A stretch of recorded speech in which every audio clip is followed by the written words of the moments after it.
주기도문 하심으로 새벽 기도회를 시작하겠습니다. 하늘에 계신 우리 아버지여, 이름이 거룩히 여김을 받으시오며 나라가 임하시오며 뜻이 하늘에서 이루어진 것 같이 땅에서도 이루어지이다. 오늘 우리에게 일용할 양식을 주시옵고 우리가 우리에게 죄 지은 자를 사하여 준 것 같이 우리 죄를 사하여 주시옵고 우리를 시험에 들게 하지 마시옵고 다만 악에서 구하시옵소서. 나라와 권세와 영광이 아버지께 영원히 있사옵나이다. 아멘. 찬송가 370장 함께 찬양 드리시겠습니다.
하나님의 말씀 사도행전 21장, 자 오늘 18절부터 우리 40절까지 보시겠습니다.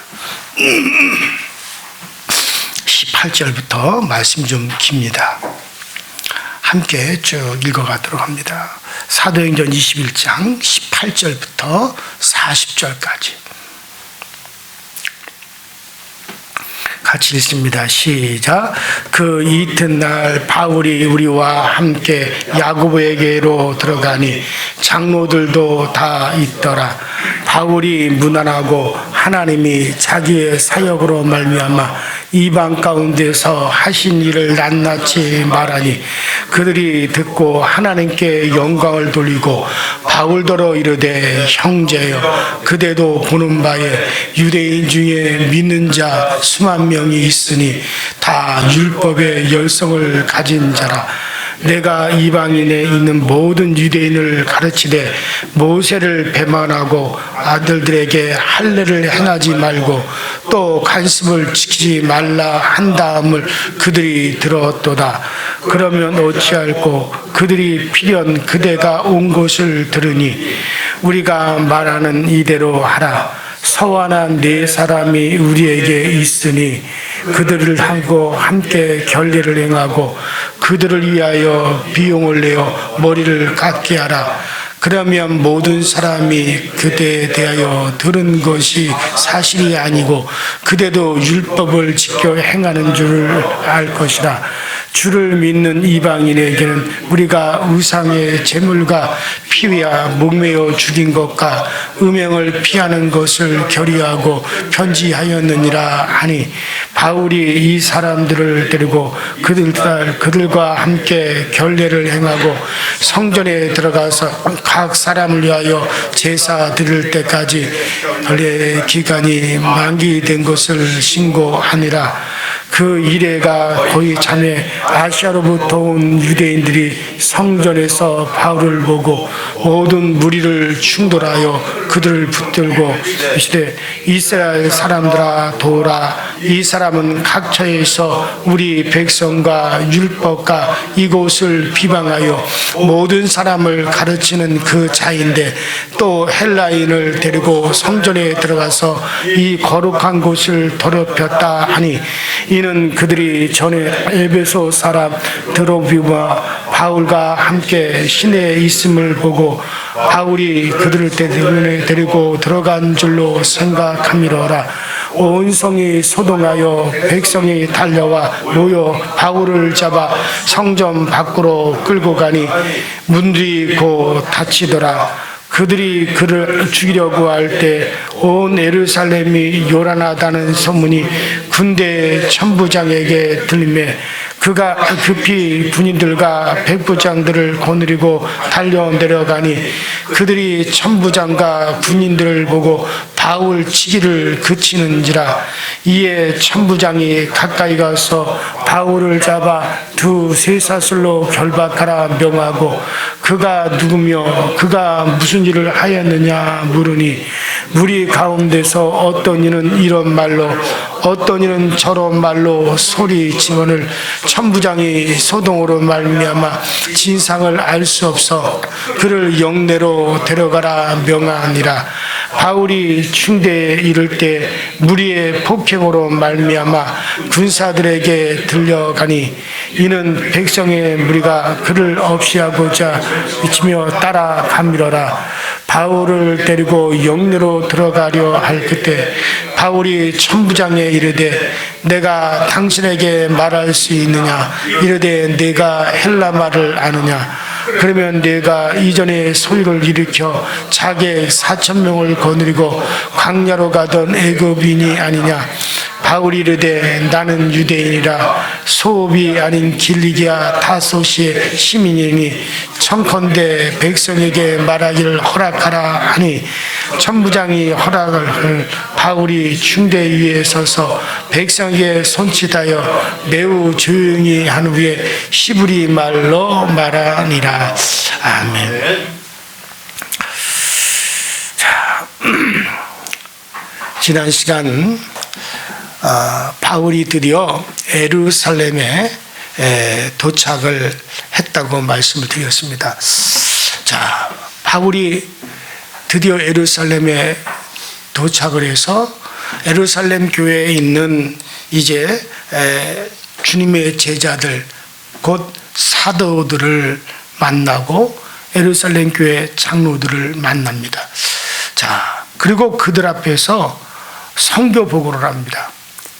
바울이 3차 전도 여행을 마치고 예루살렘으로 돌아와서 3차 전도 여행 중에 있었던 모든 일에 대해서 소상하게 이제 예루살렘 교회에 선교 보고를 하는 겁니다.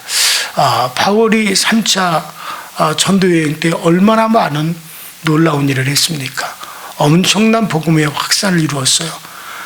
에베소에서 회당에서 가르친 것과 에베소 두란노선에서 3년가량을 갖다가 말씀을 전하고 수많은 사람들이 그 에베소로 들어오고 나가는, 제가 에베소에는 하루에 2만 명 이상의 사람들이 오고 가고 하는 거대한 도시라 그랬잖아요.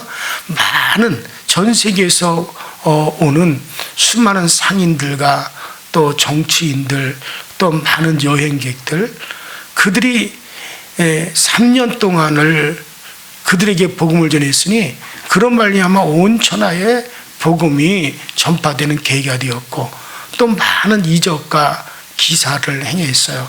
귀신이 쫓겨나가고 병든 자가 고쳐지는 놀라운 역사도 많이 나타났습니다.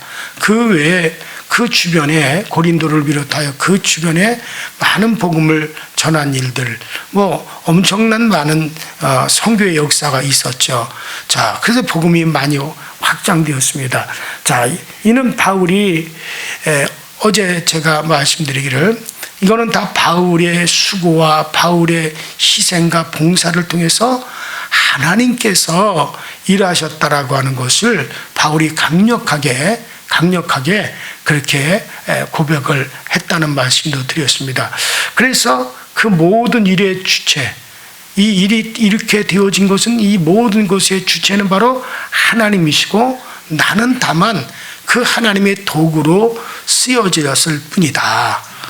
그러니까 도구가 되었을 때 하나님이 그렇다면 그런 것이라고 100% 믿어버리는 게 바로 아주 원시적이고도 원초적인 믿음이라고 하는 것도 여러분들에게 말씀을 드렸어요. 그래서 우리는 이런 원초적인 아주 원시적인 그런 순수한 그런 믿음을 가져야만이 된다. 그리고 정말 내가 아무리 헌신하고 아무리 봉사하고 아무리 내가 수고하고 그래서 일을 했다 할지라도 나의 수고와 나의 헌신을 통해서 하나님께서 하신 것이지 도구인 내가 한 것이 아니라는 거예요. 그래서 바울이 그것을 강조했고 또 바울이 또 그렇게 하나님 앞에 더욱더 쓰임을 받았다. 그래서 우리도 그런 믿음으로 바울과 같은 그런 도구의 꿈을 가져야 된다라는 말씀을 드렸습니다. 교회에 대한 큰 꿈도 우리가 가져야 됩니다. 안디옥 교회가 바울과 바나바를 선교사로 파송을 해서 세계 선교에 어마어마하게 큰 기여를 했습니다. 그 안디옥 교회의 그 선교사 파송이 이제 기독교의 최초의 선교사 파송이었어요. 그것이 계기가 되어서 이제 많은 교회들이 선교사를 파송하게 되었죠.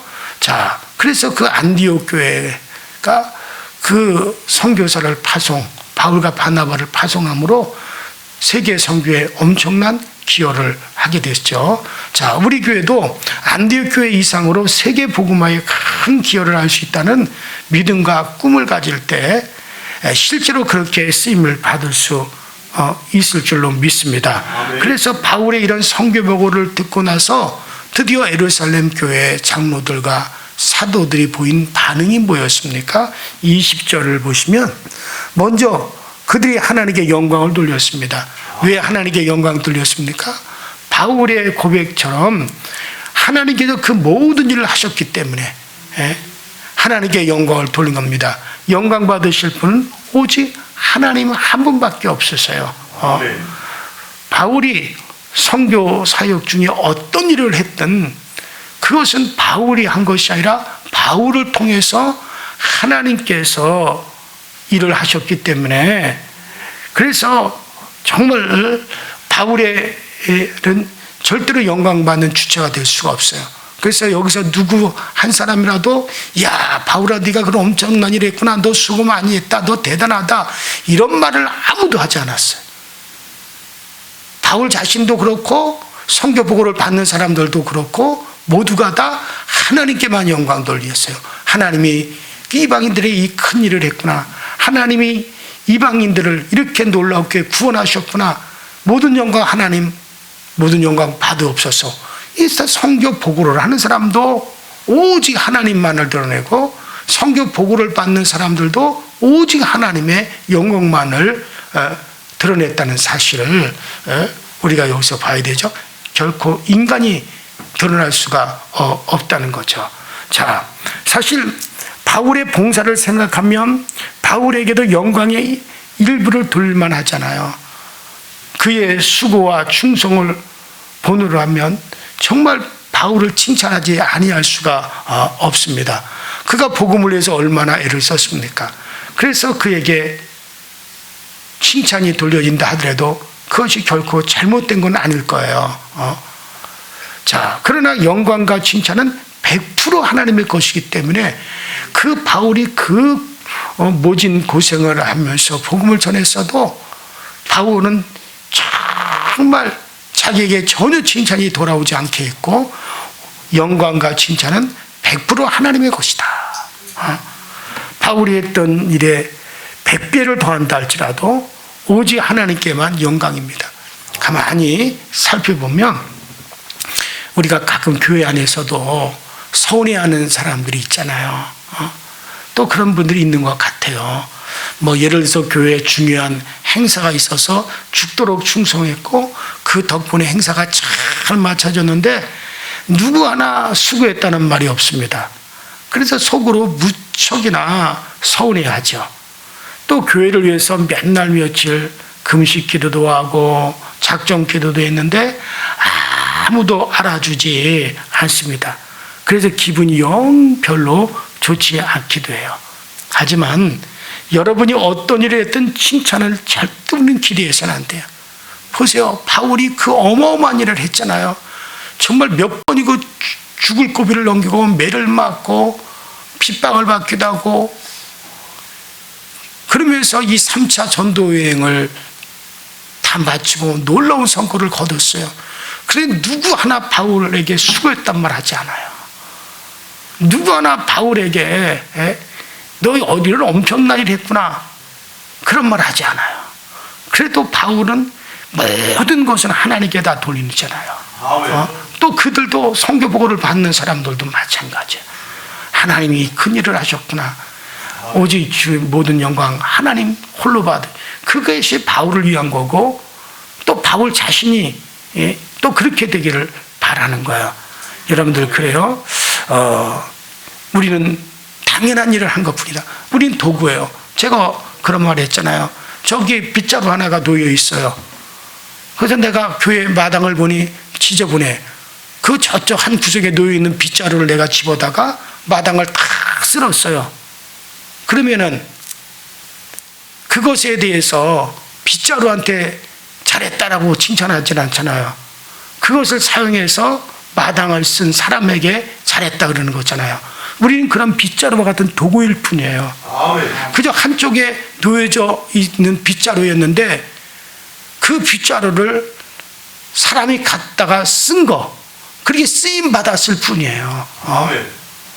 빗자루가 아무리 닳았고 빗자루가 마당을 쓰는 동안에 닳았고 부러졌다 하더라도 그래도 빗자루야 너 수고했다 하지 않잖아요.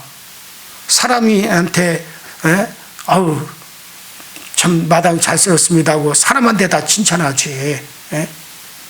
그러니까 내가 아무리 애쓰고 수고하고 충성했고 희생하고 헌신했을지라도 우리 그냥 도구란 말이에요. 도구. 내가 도구로 쓰임받은 거 감사합니다. 나를 통해서 하나님이 이 모든 일을 했습니다. 이렇게 돼야 된다는 거예요. 그리고 나를 높이시는 분은 누가 높여줘야 돼요? 하나님. 그 도구가 아우 이 도구가 귀하게 잘 쓰여졌구나, 이거 잘 보관해야지. 하나님이 나를 쓰신 하나님이 나를 높여주는 것이 돼야 되는 거지. 아멘. 절대로 여러분들이 사람 앞에 높임 받으려고 그러고 칭찬 받으려고 하지 마세요. 그게 자기에게는 정말 안 좋은 거거든요. 우리 하나님이 원하시는 바를 정확히 우리가 알아야 돼요. 누군가 여러분들을 높여주고 칭찬해 준다면 오히려 그것을 막으시기 바랍니다. 왜 나를 칭찬하느냐? 왜 나에게 그와 같은 영광스럽다라고 하느냐? 그것이 우리에게 독이 된다. 우리가 사람한테 칭찬을 다 받아버리고 사람한테 모든 걸 받으면 하나님이 우리에게 부어주시질 않으세요. 하나님께로부터 받으려고 그러고. 자, 그런 모습 우리 바울을 보죠. 바울은 바로 그 사실을 알았기 때문에 더 큰 상급을 위해서 핍박받는 것을 오히려 기뻐했고 이 땅에서의 모든 영광을 마다했습니다. 여러분 모두 다 주님 앞에서 그날 감당하기 어려운 엄청난 복을 누리시기를 주 이름으로 축원합니다. 자, 20절에서 야고보는 바울을 향하여 자, 지금 예루살렘 교회에 이제 그 담임 목사격인 사람이 야고보예요. 이 야고보는 사도 야고보는 이미 순교를 했잖아요. 예수님의 친동생 야고보로 보여집니다. 자, 야고보는 바울을 향하여 형제여라고 부릅니다. 당시 유대인에게 형제라는 칭호는 상당히 친한 사이에서 사용되었습니다. 야고보와 장로들은 예루살렘에서 열심히 일했고 바울은 이방 땅에서 정말 열심히 일했습니다. 일터는 달랐습니다. 교회도 달랐습니다. 그러나 그들은 서로가 형제였어요. 자, 21절을 보시면 그런데 유대인들에게 바울에 대한 오해가 있어요. 무슨 오해냐? 바울이 1차, 2차, 3차 전도 여행 중에 많은 유대인들을 만났잖아요. 근데 그 유대인들이 바울을 막 죽이려고 쫓아다녔어. 자, 유대인들이 바울을 오해를 한 거죠.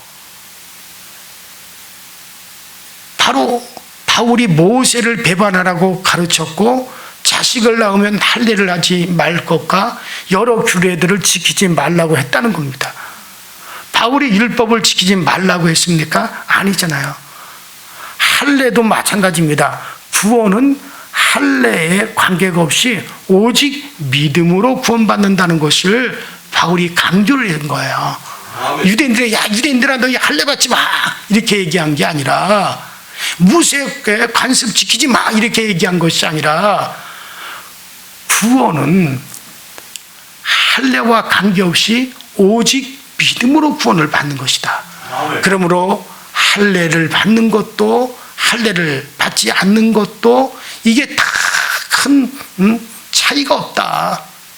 오직 구원은 믿음으로 받는다. 이것을 강조한 건데 유대인들이 다 오해를 한 거죠. 할례를 받지 말라. 유대인들 할례 받지 말라. 그걸 갖다가 반대하고 다녔다. 자, 그런데 그러니까 1차, 2차, 3차 바울이 선교여행 아시아, 유럽 얼마나 많은 곳으로 다니면서 복음을 전했어요. 그 지역마다 다 유대인들이 있었어요. 유대인들이 바울을 오해를 했어요. 할례를 받지 말라고 한다. 모세의 율법을 지키지 말라고 했다. 그런데 이제 그들은 바울이 예루살렘에 왔다는 것을 곧 알았어요.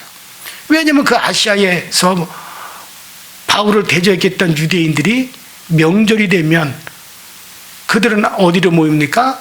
예루살렘으로 모이잖아요. 그러니까 그때 바울과 충돌했던 루스드라 같은 데서는 어마어마한 충돌을 했죠. 에베소에서도 유대인들과 많은 충돌이 있었죠. 그런데 그들이 예루살렘에서 바울을 만난 거예요. 자, 그렇다면 이제 큰 문제가 발생할 수 터이니까 이거 해결해야 되지 않겠습니까? 그래서 야고보가 타협의 방법을 제시합니다. 자, 그 타협이 뭐냐면 23절부터 24절에 보면은 야고보가 이렇게 바울에게 얘기를 하죠. 바울, 우리 가운데 소원한 사람 넷이 있는데 그들과 함께 결례를 행하고 그들의 머리 깎는 비용을 내라 라는 거죠. 자, 여기서 결례라고 하는 것은 예를 들어서 유대인들은 명절을 앞에 두고 뭔가를 하나님 앞에 정말 서원을 하게 되면, 율법으로 서원을 하게 되면 그 서원한 기간 동안 이제 머리를 깎질 않아요. 이게 우리가 이제 삼손 같은 경우도 그랬잖아요.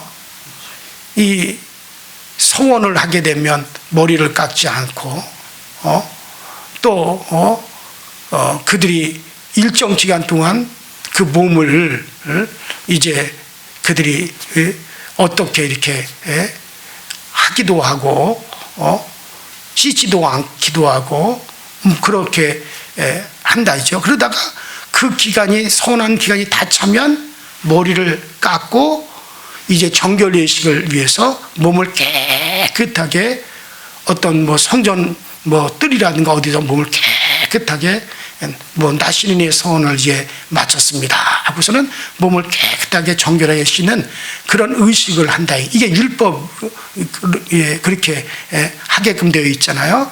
자, 그러니까는 지금 우리 중에 그렇게 서원을 어떤 나시린의 성 같은 서원을 하고 그런 모든 기간이 다 찼다. 그래서 이제 결례를 해야 된다. 몸을 씻는 행위, 그 다음에 율법대로 머리를 깎는 그런 일을 지금 해야 되니까는, 자, 이런 결례를 행한 네 사람과 함께 가라. 그리고 너도 이제 그들의 머리 깎는 비용을 네가 내라. 그렇게 하면은 많은 사람들이 너를 볼 때 저 바울이 율법을 지킨다 안 지킨다? 지키는 사람이구나 하고 사람들한테 그렇게 인식이 될 것 아니냐. 그러면 너한테 율법을 지키지 말라, 할례를 행하지 말라라고 했다라고 하는 것에 대한 오해를, 저 바울도 율법을 지키는 걸 보니까 우리가 오해를 했구나, 그러면서 그들과 풀어질 것이 아니냐 하고 그런 타협안을 누가 제시했다고요? 야고보가 그렇게 제시했다는 거예요. 자, 그래서 이튿날 26절 보면, 자, 그래서 26절 보면 바울은 야고보와 장로들이 제시한 해결책에 동의를 했습니다. 그래서 이튿날부터 서원한 네 사람과 함께 결례를 행하였습니다. 자, 우리는 바울의 행동을 보면서 어쩌면 또 우리가 오해할 수도 있죠. 복음을 약화시키고 타협하지 않았는가 하는 오해입니다. 자, 그러나 바울은 복음을 약화시키지도 않았고 고난을 피하기 위해서 적당히 타협한 것도 아닙니다. 이미 바울은 죽기를 각오하고 예루살렘에 왔잖아요. 바울이 예루살렘에 온 목적이 뭡니까? 예루살렘에 와서 복음을 전하다가 이제 붙잡혀가지고 많은 고난을 당할 거고 많이 얻어맞을 거고 많은 핍박도 당할 것이다. 그리고 이제 바울이 그렇게 붙잡히게 되면 자기는 나는 로마 시민권을 밝힐 것이고, 로마 시민권이 태어나면서부터 로마 시민권을 가진 사람은 요청할 수 있어요. 나는 황제 앞에서 재판을 받겠다. 그러면은 아무도 그를 못 건드려요. 그를 그대로 황제 앞에까지 인도해 주어야 돼요, 로마 군인들이. 그게 다 당시의 법이다 이거예요. 그래서 자기는 어디를 가겠다? 로마에 가겠다. 그래서 로마 황제 앞에 서서 내가 복음을 전해가지고 로마 황실부터 시작해서 복음화를 지키겠다. 그래서 로마가 온 세계를 점령하고 있으니 로마에 의해서 온 세계에 복음이 전파되는 그 꿈을 바울이 가지고 있어요. 그래서 예루살렘에 온 목적이 그 일을 위해서 온 거예요. 예루살렘에 총독이 있는 그 예루살렘에서 잡혀야만이 총독 앞에 나는 로마 시민권인 자요 외치고 황제 앞에 서겠다라고 말을 할 수 있거든요. 그래서 그 일을 위해서 로마에 왔어요. 그래서 어차피 바울은 로마에 가기 위해서는, 또 황제 앞에 서기 위해서는 이제 그것이 죽음의 길이거든요. 이제 그것이 마지막 죽음의 길이란 말이에요. 그래서 어차피 죽음을 각오하고 왔어요. 핍박받을 걸 각오하고 왔어요. 잡힐 걸 각오하고 왔어요. 그렇기 때문에 자기가 살기 위해서 적당히 지금 타협하는 게 아니란 말이에요. 그러니 그가 고난이 두렵겠습니까? 바울이 여기서 다만 결례를 행한 것은 기독교와 유대교와의 충돌 상태에 있던 과도기에 교회의 질서와 덕을 세우기 위해서 지금 그가 그렇게 한 겁니다. 또한 동족 유대인들에게 전도할 기회를 잃지 않기 위해서 바울이 그런 행동을 지금 하고 있는 거예요. 바울의 복음 전파가 유대인으로부터 인정받아야만 유대인과 이방인이 하나 될 수가 있기 때문에 그런 거예요. 따라서 바울은 복음의 본질적인 문제가 아닌 것에 대해서는 하나됨을 이루기 위해서 양보한 거예요. 바울이 복음의 본질적인 것을 타협한 게 아니잖아요. 어떻게 하든지 본인도 유대인이기 때문에 자기 동족 유대인들 앞에 설 수만 있다면, 그 유대인들을 설득시켜서 그들에게 복음을 전할 수만 있다면 본질적인 것이 아닌 것에 대해서는 얼마든지 타협할 수 있는 거예요. 여러분, 양보 없이는 하나됨도 있을 수가 없어요. 자, 고린도전서 9장 19절을 바울이 한 그런 바울의 자세를 우리가 보게 되면, 내가 모든 사람에게 자유하였으나 스스로 모든 사람에게 종이 된 것은 더 많은 사람을 얻고자 함이라. 더 많은 사람을 구원시키기 위해서 나는 모든 사람들 앞에서 얼마든지 종노릇도 할 수가 있다라고 그는 그렇게 고백을 하고 있잖아요. 신앙에는 양보가 있을 수 없어요. 그러나 자기 희생에 대해서는 얼마든지 양보할 수 있어야 됩니다. 상대방이 예수님을 잘 믿을 수만 있다면, 신앙 성장을 할 수만 있다면, 저 사람이 예수 믿어 구원받을 수만 있다면 어떤 희생, 어떤 양보도 여러분들이 다 마다하지 말기를 바랍니다. 그걸 할 수가 있어야 돼요. 우리는 내가 잘난 것 때문에 싸웁니다. 상대방이 영적으로 쓰러지고 죽어가도 양보하지 않는 사람들이 있어요. 아주 지독한 이기주의자들이에요. 내가 양보하면 저 사람을 살릴 수 있을 텐데, 내가 양보하지 않아서 그 사람에게 상처를 주고 영적으로 그 사람을 이미 죽어가는데도 지독하게 양보하지 않아요. 그러면서도 입술로는 찬양은 잘하죠. 존귀 영광 모든 곳에 주님 홀로 받으소서, 몇이 전대의 십자가는 제가 지고 가오리다. 찬양은 그렇게 하면서 형제를 위해서 내가 좀 양보하는 게 그렇게 힘이 듭니까? 그렇게 자존심이 상합니까? 지금 바울을 보세요. 정말 바울은요, 율법, 율례 행하는 거 그렇게 싫어하는 사람이에요. 오직 구원은 예수 그리스도를 믿음으로 말미암아 구원을 받고, 이미 주 예수 그리스도께서 우리에게 은혜로 이 모든 것을 우리를 거룩하게 하고, 예수 그리스도의 은혜로 우리가 이미 거룩한 자 되었다라고 하는 거 너무나 잘 알아요. 그럼에도 불구하고 그는 유대인을 얻기 위해서 스스로 율법의 결례를 행하는 겁니다. 그렇게 보이도록, 그래서 유대인들 앞에 서기 위해서, 복음을 위해서 많이 바울이 양보하는 거잖아요. 여러분들, 예수님도 다 버리셨는데 우리가 예수님보다 더 잘나서 못 버립니까? 여러분들도 버리시기 바랍니다. 하늘 보좌의 주인이 되시고 하늘의 주인 되시는 그분이 이 땅에 오셔서 그분도 다 버리셨잖아요. 그런데 우리가 주님보다 너무나 다 주님보다 더 잘났어요, 우리가. 그래서 우리는 못 버려요. 버릴 수가 있어야 돼요. 양보할 수 있어야 돼요. 형제를 위해서, 교회를 위해서 희생하고 양보할 수 있는 여러분들과 제가 될 수 있기를 주 이름으로 축원합니다. 자, 27절에, 자, 그래서 바울이 이제 유대인들이 다 보는 앞에서 광장에 있는 성전 뜰에서 이제 그 형제들과 함께 결례를 다 하고 있는 거예요.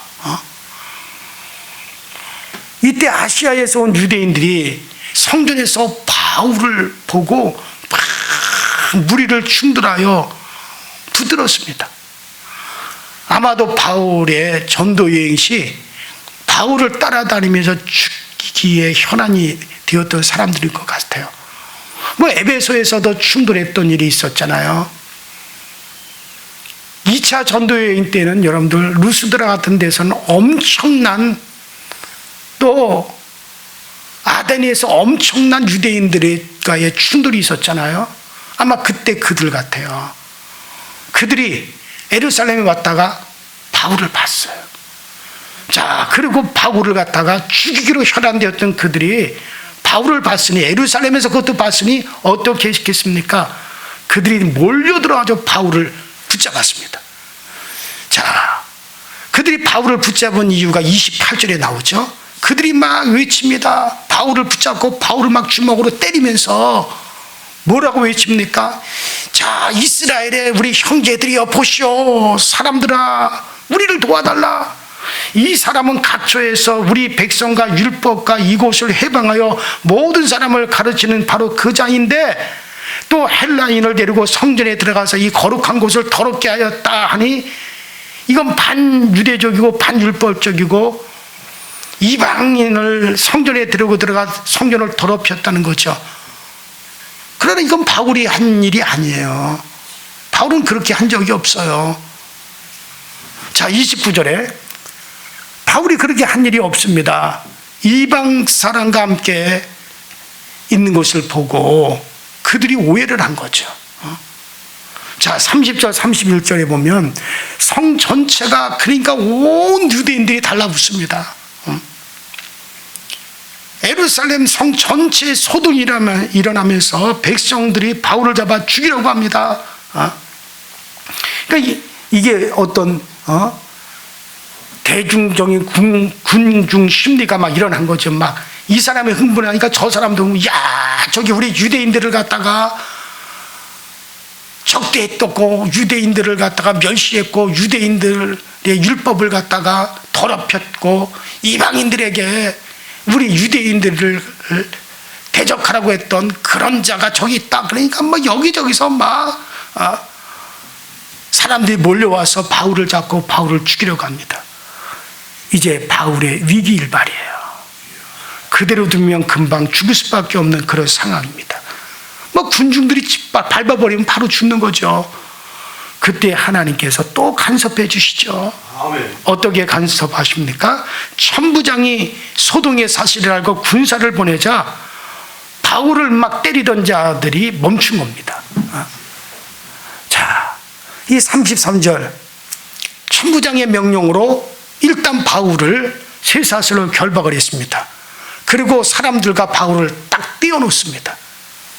그리고 무슨 이유 때문에 너희들이 이러는 거냐고 물어봅니다. 묻지만 모두들 떠드는 통에 도대체 알아들을 수 없어. 여기서 전말하고 저기서 전말하니까 알아들을 수가 없어서 천부장이 바울을 다른 곳으로 옮깁니다. 그리고 바울과 천부장 사이에 몇 마디 말이 오간 뒤 천부장의 허락을 받아 바울이 그 모여든 군중들, 백성들 앞에 말할 기회를 얻습니다. 자, 40절까지 쭉 넘어가면, 자, 그래서 지금 어떤 상황입니까?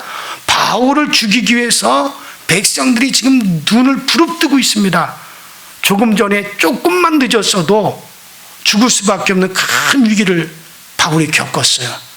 그리고 지금 쇠사슬에 매여 있습니다. 그런데 바울이 다시 백성들 앞에 나 좀 서게 해달라. 어쩔 수 없어요. 또 강제로 앞에 선 게 아니라 스스로 요청해 그 자리에 섰습니다. 확실히 알 수는 없지만 바울이 온몸이 지금 찍히고 상처가 나고 지금 엄청 얻어맞았잖아요. 그런 상황이 있고, 옷은 갈기갈기 막 다 찢겨졌던 그런 상황이고, 얼굴은 지금 피투성이가 된 죽음 직전까지 갔을지도 모르고, 더군다나 지금 쇠사슬까지 차고 있어요. 그런데 바울이 나를 백성들 앞에 좀 세워달라. 천부장에게 요청합니다. 천부장이, 이 사람이 길리기아 다소 출신이구나. 이 사람 로마 시민권을 가지고 있을지도 모른다. 그래서 바울이 헬라어를 유창하게 헬라어로 말을 하니까 이 사람 뭔가 대단한 사람이구나. 눈치를 챈 천부장이 바울의 부탁을 들어줍니다. 자, 이제 우리가 다음 시간부터 22장을 쭉 살피면서 왜 바울이 그런 행동을 했는지 이제 나옵니다. 복음을 전해서 백성들을 구원하기 위해서 아멘. 그 자리에 서서 그 많은 유대인들 앞에 복음을 전하기 위해서 지금 그런 행동을 하는 거예요. 아멘. 복음이 무엇이길래, 구원이 무엇이길래, 그토록 절망적인 상황에서도, 처절한 상황에서도 바울이 그 자리에서 백성들 앞에서 외쳐야 됩니까? 도대체 복음이 무엇이길래? 이런 바울을 볼 때 얼마나 담대합니까? 여러분들, 우리도 목소리만 큰 사람이 되지 말고 행동할 수 있는 여러분과 제가 될 수 있기를 주 이름으로 축원합니다. 우리 이 시간에 다 같이 주여 한번 부르시고 합심해서 통성으로 기도하십니다. 이 시간에 기도할 때 바울은 이 상황에서도 복음이었어요. 바울은 이 상황에서도 예수를 말하겠다는 그와 같은 그 바울의 모습이 정말 복음을 위해서 자기의 생명을 내놓고 복음을 위해서 죽겠다고 결심한 사람의 모습이 이렇게 나오는 겁니다. 우리도 그 정신이 있게 하여 주옵소서. 다 같이 주여 한번 부릅니다. 주여, 전능하신 하나님 아버지, 주님 은혜와 주의 사랑에 감사드립니다. 날마다 우리 은혜 주시고 주셔서 늘 우리가 아버지 하나님 주님을 따라가는 마음, 주님을 향한 우리의 간절한 마음이 항상 은혜 가운데 넘쳐나게 하시고 항상 우리 하나님으로 말미암아 우리의 거룩함과 우리 아버지 하나님의 의가 정말 우리 하나님으로 말미암아 드러날 수 있게 하여 주옵소서. 정말 이 바울의 모습, 바울의 이와 같은 아버지 진실된 모습을 볼 때 정말 우리는 어떠한 자세를 가져야 되는지, 우리는 어떠한 모습으로 우리가 세워져야 되는지 오늘 우리가 아버지 하나님 이것을 배우게 하시고 우리로 하여금 알게 하여 주옵소서. 항상 우리에게 정말 아버지 주의 복음을 전할 수 있는 정말 우리가 아버지 어느 때든지 복음을 위해서 정말 우리들 자신이 희생하고 헌신할지라도 정말 오직 주님께만 영광 돌리고 오직 모든 영광 주님 홀로 받으소서.